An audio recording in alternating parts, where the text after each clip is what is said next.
Hey there, Adrienne Elise here. Welcome to the Gaia Daily for October 31st through November 4th. So here we are in the very strange time in between eclipses, and particularly because of what's happening astrologically in the whole big picture, all of the parts put together. uh, the time between eclipses is always a very strange, timeless feeling. But in particular, we've got this amplified because, first of all, the eclipses were in Scorpio season.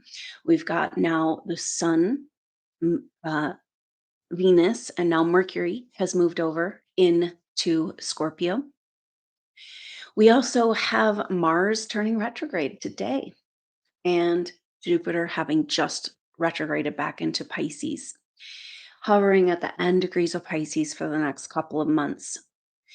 So, all of this together is bringing this very, especially this week, the first week of November, it's like totally timeless. And with part of this has to do with the fact that Mars, now having turned today retrograde, we're really feeling it's highlighting the energy of this square with Neptune.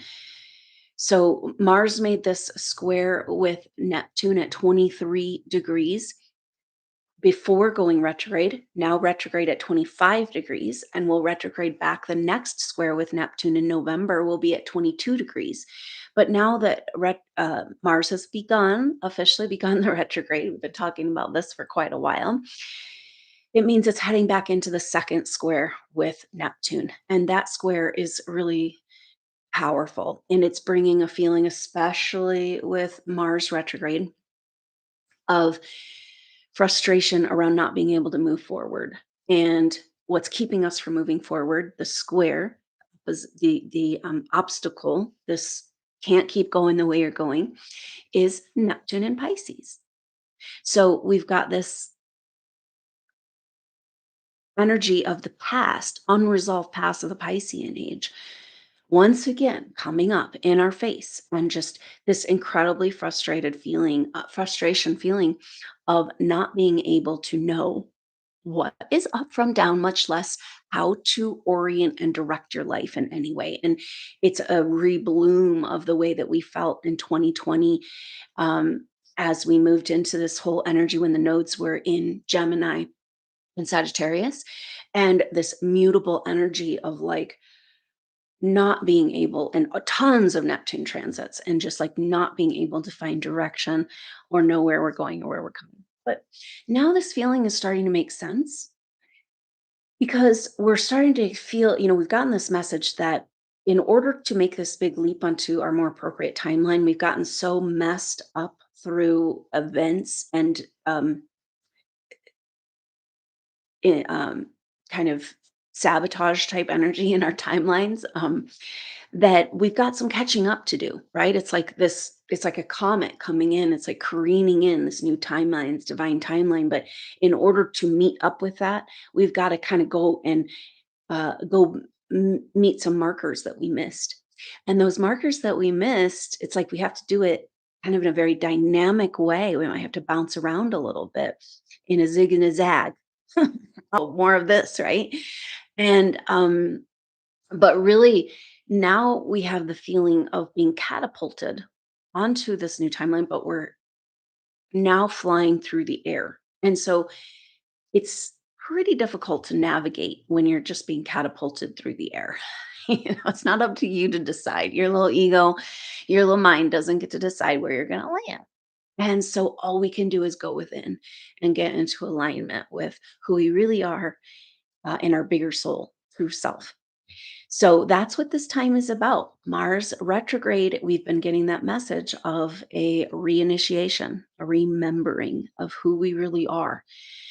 And so here we go, an inward journey so that we can land and make that landing. Now, a lot of this timeline has to do with Jupiter. So Jupiter just a couple days ago on the 28th moved over into back into Pisces. And so we'll spend the next couple of months there, but then Jupiter turns direct on the 24th, just in time for Thanksgiving in the US.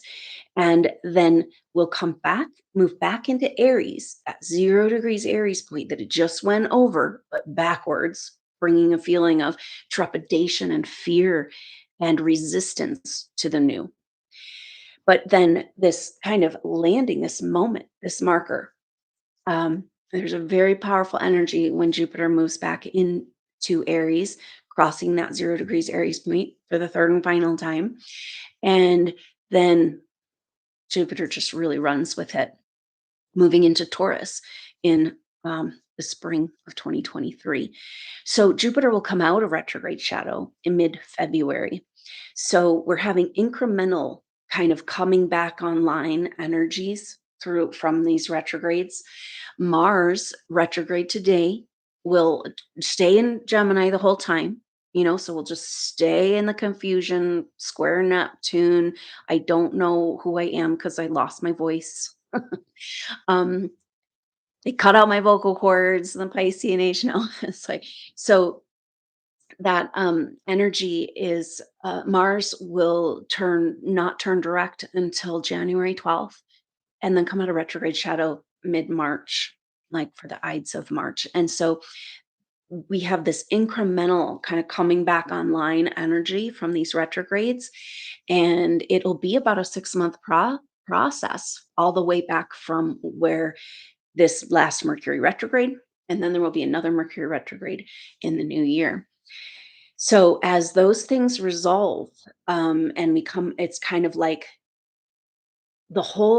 we move into this new kind of seizing on the moment of this new timeline in December, on December 21st, when Jupiter moves back into Aries. But we're going to have some time of assimilation, and we're going to need to kind of get used to our new reality. And that's all starting right now in this eclipse season, because eclipses are aligning up. Eclipses are when the sun and the moon come into alignment, which is on the new and full moons, but with the nodes of the moon, when the nodes of the moon are where the orbit of the sun and the moon intersect. So the nodes have a very powerful energy, especially right now, because we're trying to move into something new. And the nodes speak to a timeline. How are we going to get forward, and what's holding us back? So the South Node in Scorpio, what's holding us back is something secretive and hidden and deep, powerful. It's our own power and our fear of our own power. And Scorpio, just how it's been, the South Node has been in Scorpio here for this last, um, getting on almost a year. And yet we haven't really felt this energy. And now we've got a Scorpio eclipse season. So it's really intense, especially now that Mercury's over in Scorpio, because it's like, ooh, game on. It's like all of our personal planets almost in Scorpio. And what's going on is that these planets, first Venus, then the Sun, then Mercury, all coming up to a conjunction with the South Node. South Node's at 13 degrees. The nodes of the moon moves backwards through the signs. So 13 degrees, it means we've made it past the halfway mark. And it's about time for us to figure out what this is about. We've had a lot of Taurus activation, and we have this Taurus full moon total lunar eclipse coming up, and we starting to get an idea of the North Node in Taurus, especially with Uranus coming into this conjunction with Mercury and the Sun for this total lunar eclipse. Um, and so that's about our way forward with the North Node in Taurus is about uncovering and feeling worthy of our treasures. And maybe that means we need to stop shaming and blaming ourselves. Um, and then we kind of look at this Scorpio Taurus axis, and we've got the South Node Scorpio activation, and very much energy about coming forward around disclosure and truths coming out. It just can't not happen because it's just Scorpio season, eclipse season. But we are going back into the Piscean age, which might mean, of course, more suppression and Mercury retrograde in Gemini, more suppression of the voice, more suppression of the light, because it's got to get really, really obvious. The disclosure, what's coming through is that the disclosure of this time, what it's really about is that humans, especially supernova souls, like we need to come to terms with the fact it's just we don't want to play victim, right? We've been stuck there for so long. But it is true in the laws of the universe and the way this whole thing is played out that there have been forces deliberately and directly working against everything good we try to do.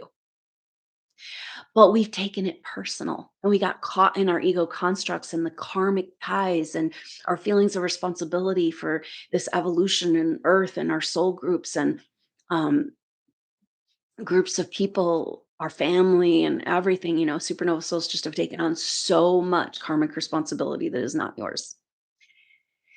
And we've done this because we bought into the fact that we somehow failed because these forces were working against us. But it's actually opposite. Like the stronger they're working against you, the more true you're being to who you are.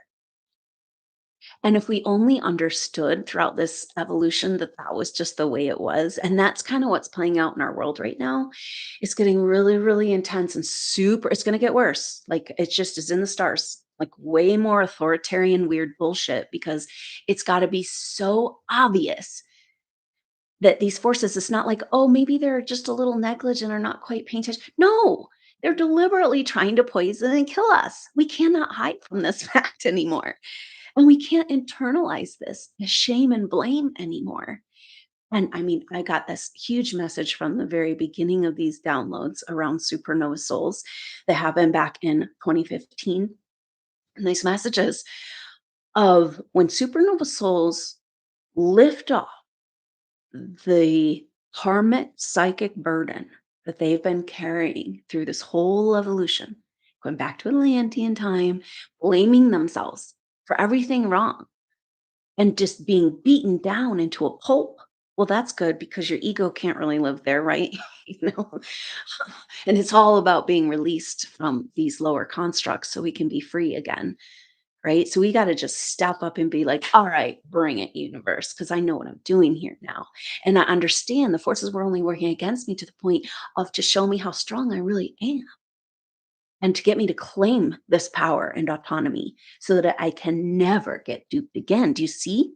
This is the culling of the herd or the separation that's happening. Like, are you falling for it? And a lot of people are going to wake up through this truth disclosure. It's going to be amazing. But it's also just like, are you willing to succumb to mind control programming and, like just being in part of the matrix? Or will you never be content there and always fighting for freedom? And so, if we understood, I've seen this, especially through the last few incarnations of supernova souls and in the Piscean age, if we understood the bigger picture of how much just the way things are in this evolution, we're being worked against because of the duality principle. And if we understood that and we could just um, rise above vibrationally and just not get caught in the shame blame cycle, because it really is the shame blame cycle that's keeping us from that north node in Taurus claiming our treasures and our gifts, because Uranus and Taurus is telling us that our treasures and gifts are energetic, vibrational, and higher frequency, knowledge available right here in our very own body. That disclosure of technology is also on the table. The disclosure of what the physical body and emotional energetic field all working together can do and the power of that and that being visually shown and demonstrated in our world, it just it's kind of like that one frequency that I'm seeing it just like pierce out and break, shatter the illusions and shatter the matrix and shatter the graphene spike protein irritants in our body, right? Frequency that is so pure. And that's who we are, right? So for this total lunar eclipse next week, a week from today, or that's when the soul group session will be, um, we're gonna have so now we've got Mercury and Scorpio, and Venus is still in Scorpio. Venus and the sun still close for this week. And then Mercury will be catching up to the sun for the total lunar eclipse. That means that Mercury and the sun, not too far from Venus still, and directly opposite of Uranus and the moon. So it's a massive activation of the timeline of this Uranus in Taurus and the North Node in Taurus, activating the Uranus, activating the higher frequency vibrations, activating our wisdom and knowledge and downloads of who we are and the connection. We've been so blocked from on so many methods through physical toxins, electromagnetic fields, programming, and I don't know, like, weren't remembering back like 20 years ago as a spiritual seeker, it was much easier to feel connected and guided, and that's been deliberately interfered with. But of course, we're understanding this, and all this disclosure, that we're no longer going to just like when we're taking it personally, not realizing that it's the forces of the universe playing out the duality, then we are have a low self-worth, a programming like we failed, we didn't do enough, we didn't do it right. And it's a complete opposite. It's a sign that you're doing it perfectly. And so all of this is being revealed. Very powerful because so Uranus is going to be this total lunar eclipse happens at 16 degrees Taurus, 1 minute. And it's got this energy of like halfway through the lessons of the nodes. And Uranus retrograding back to 16 exactly on that day to meet this total lunar eclipse. And that means just before that, the sun will be going over um, the south node. So the sun, now Venus hits the south node on the 3rd, next Thursday, and this Thursday. And then the sun will hit the south node on next Sunday, the 6th. And then Mercury hits the south node the very next day, the 7th. It's Mercury and the sun careening together, opposite of that moon and Taurus. Um, and so then on the 8th is the total lunar eclipse. On the 9th is the exact conjunction of Sun, Mercury, opposite Uranus. So, what this really means is that one by one, Venus, the Sun, and Mercury are going to be coming up to the South Node. Right after that, coming into an opposition with Uranus and a square with Saturn.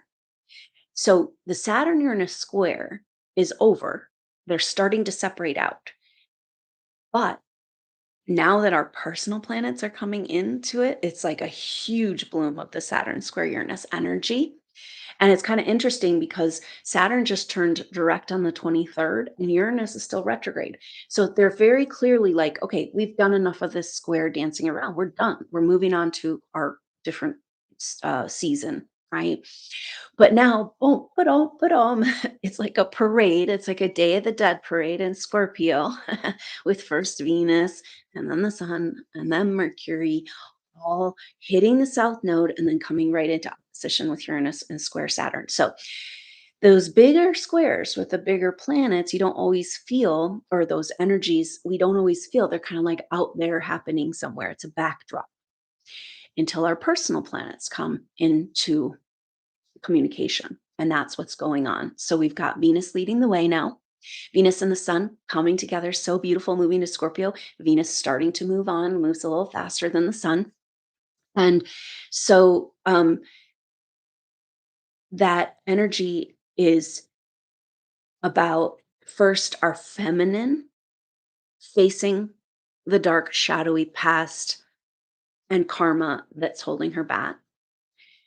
And then coming into this, triggering this square, which is stubborn structures that won't move around higher frequency vibration and our timelines and our physical reality. Like, why hasn't our physical reality in our life adjusted to all the frequency changes that we feel?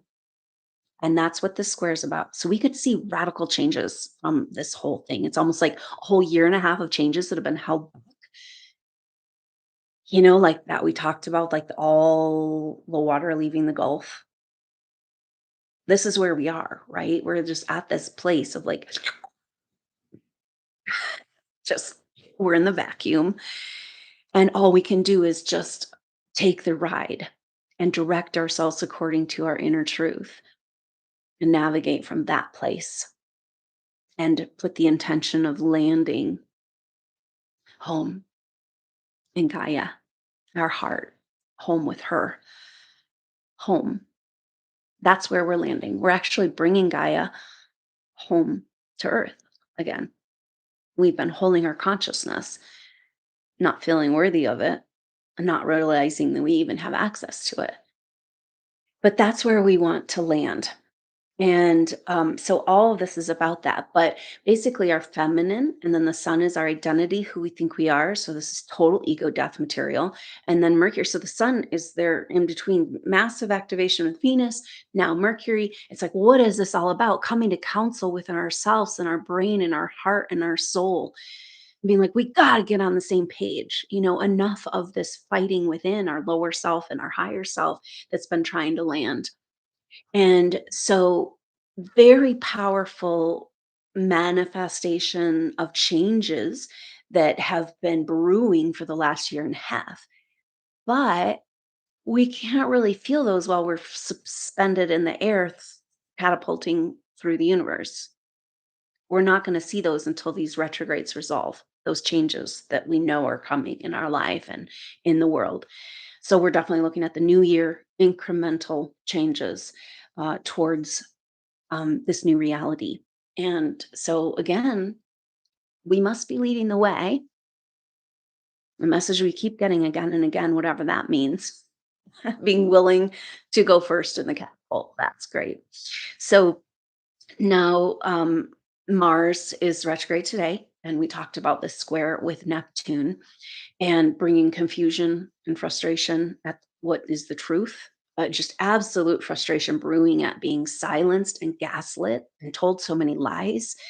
And we've just put up with it for so long. I mean, it's all part of the same story, right? But this Mars retrograde is like, ooh, this is getting old. And that perhaps that Gulf bit, that's is emptying of water, that means a storm is coming of truth and exposure of the darkness and the lies. This is what's taking so long. Once it's exposed, it can't go on because there's too many actually still good people. They don't want us to know that. They filled this world with clones and weird psychologically controlled humans that are just messing with us all the time. You have no idea. But this is getting less and less. All those systems take actual resources. And so the money's running out for the dark side. But we're sure that it's going to thrash its head um, and cause as much damage as possible. And so we're holding space for this safe entry into our new reality. And one of the things that's beautifully supporting this, it's kind of like one of those backdrop things. It's Black Moon Lilith in Cancer is now in trine to Neptune. Yesterday, they came into exact trine. They're going to be here for the full week until this weekend. And we're going to feel it all the way into the beginning of December. So, Black Moon Lilith, this throws a total wrench in the works in a good way because Black Moon Lilith is our deepest, darkest secrets. But on the backdrop of Scorpio season and eclipse season and Mars retrograde and Jupiter and Pisces, it's like Black Moon Lilith is actually works with the shadow and the darkness. And it's about going to the darkest places bravely to spiritualize them in trine to Neptune. And Black Moon Lilith is in Cancer. So it's always like the deepest, darkest places around where we're disconnected from Mother. We don't feel loved and held and home. And if we're not whole in that way, we can never move forward and receive her and receive the abundance and the blessings of our treasures. So this is like a crazy kind of wrench in the works, being like, oh, all that really dark shit you're cleaning up, boom, just magic wand. And the spiritual energies that we haven't been able to access for so long are all of a sudden available. There's a lot of this about what with this water trine of going with the flow, of being the water that takes on the container of where it's flowing. It doesn't have an agenda of its own, and yet it's such a powerful force. So if you see the water as there's a purity and alignment with the divine timeline, and where we know we want to go in our absolute ideal utopian vision of what we came here to co-create. We've already created it. We've already planted so many seeds. It's beautiful.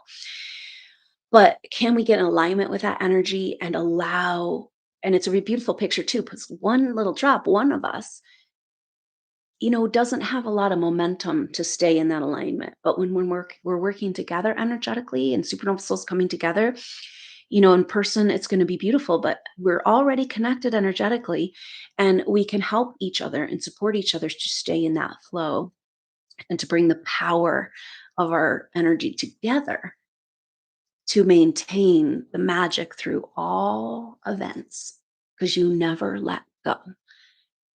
And that magic lives within you because simply you couldn't let go of it.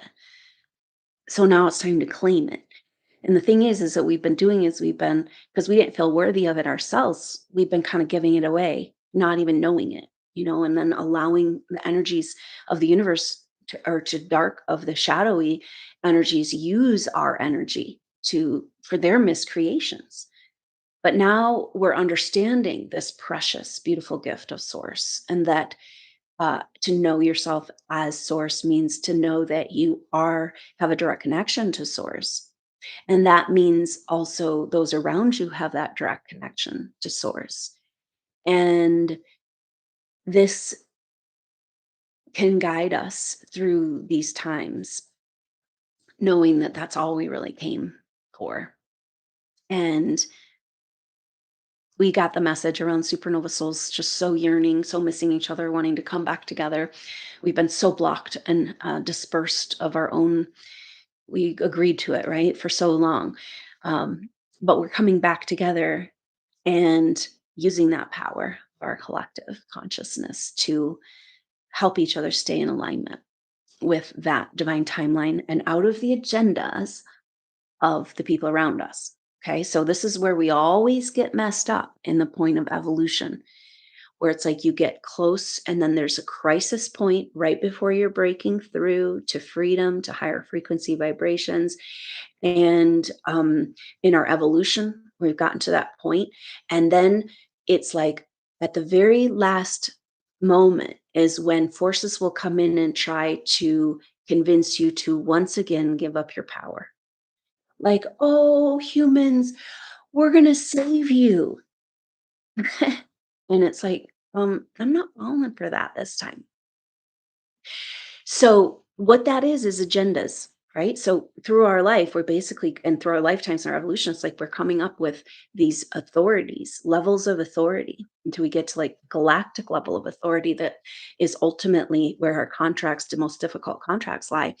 And so you come through those different levels of authority and take your own power back. But then there's another level of authority. And typically they are acting, always had this pattern play out where our teachers are like acting as if they're trying to support us in our gifts and in our potential. And it's so beautiful. But really, just like every spiritual organization, it's just a way to target us and find us.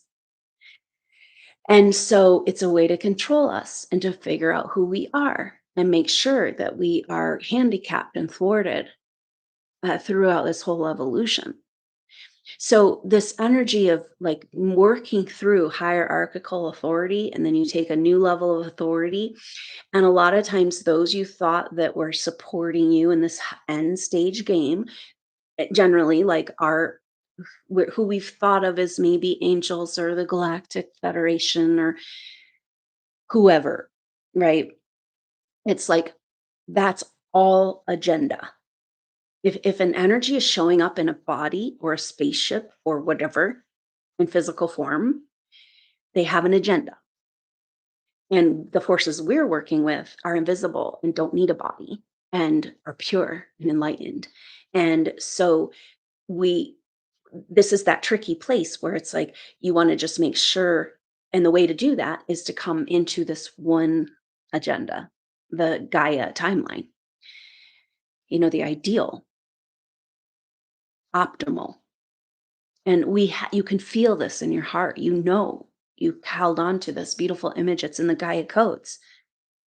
In the highest mountain, in the deepest caves, the waters that are untouched by humans, still that hold the primordial forces that births all life. And those codes are also what's been shown to us is that they're in our DNA. And so when we interact with they're triggering our DNA to remember who we really are. And it's our holding of this vision of what Gaia wants to become, is going to become, that has gotten us through all of this. And so it's everything. And yet we cannot move past this threshold place until we come into our own authority. You know, this is why it's such a difficult place for those of us supernova souls that are at that threshold place. We've been here again and again, lifetime after lifetime. And then we've been duped and tricked at the very last moment. And so this time we need to make sure, that's why we're so alone right now, part of it, because we got to make sure that we're only in alignment with what's right and good and true for us. And that divine timeline, that beautiful power of this pure primordial water, uh, becoming at any moment what the container needs it to be, and not out of agenda and control, but out of flow and power and alignment with that greater truth, which is inside of us. So that Black Moon Lilith trine Neptune is giving us a magical opportunity to bring mystical spiritual revelation back into our life. It's like we're going into that parade of shadows, of skeletons, closets, the Day of the Dead parade, with these planets marching through Scorpio, making these transits. But we can actually take that darkest dark, that most toxic, suppressed, hidden, compensated place, and boom, release the power and the magic that's held there. It's a spiritualization of the darkest dark and the most dense. And it's like a pure magical force of energy that you didn't even know was possible or there. And it's showing up in service to you and your agenda because now you're on the divine timeline, right? So we continue to have this feeling, though, of being kind of stuck in between. Mars retrograde, it's not a time to make outside action. You don't know anything. It's okay. Just don't know. Just be in the unknown. And maybe that image is helpful of being like flung into the new timeline and you want to land in the right place. You want to get yourself vibrationally in alignment. It's an inner journey, an inner work, but it's still way out in the cosmos, it feels like. And so just being in that alignment so that we can land when the ground does appear under our feet, and perhaps it's a whole new earth, our loving Gaia. I got this picture of how what's happened in this illusion of separation in this agenda is that Gaia, the vibrational living breathing goddess, Gaia energetic, has been separated, and then Gaia has become an earthly materialistic place, right? And what we're doing is, it's like so many supernova souls, like, just, I want to go home. Like, want to take me home. Like, who brought me here? What am I doing? So feeling so abandoned by your spiritual family. And yet you wanted to do it all alone because you needed to know how strong you are to get back home. And so what we're doing is we're bringing that home, this connection that you never gave up, to Gaia and to the potential and the beauty and the love and the garden. And we're bringing her home here through our energetic field back to this unity, and this big shift we're all going through seems to have to do with that. So very powerful times. And so Let's stay in touch, and I hope you'll consider joining that total lunar eclipse soul group session. That'll be next Monday, November 7th at noon Mountain Time. Information to sign up for that is in the information box below. And let's keep up with the updates. Stay in the energy of this. It's an incredibly powerful time. Um, to maybe be the most alone and lost you've ever felt, and yet just about to be more connected and whole than you ever thought possible. And we're doing this together. We're making the leap. We're catapulting, flying through the air in the unknown. So buckle up, Buttercup. Here we go. Destination Mama Gaia. So I look forward to seeing you soon on the next update. Until then, I'm Adrienne Elise. Namaste.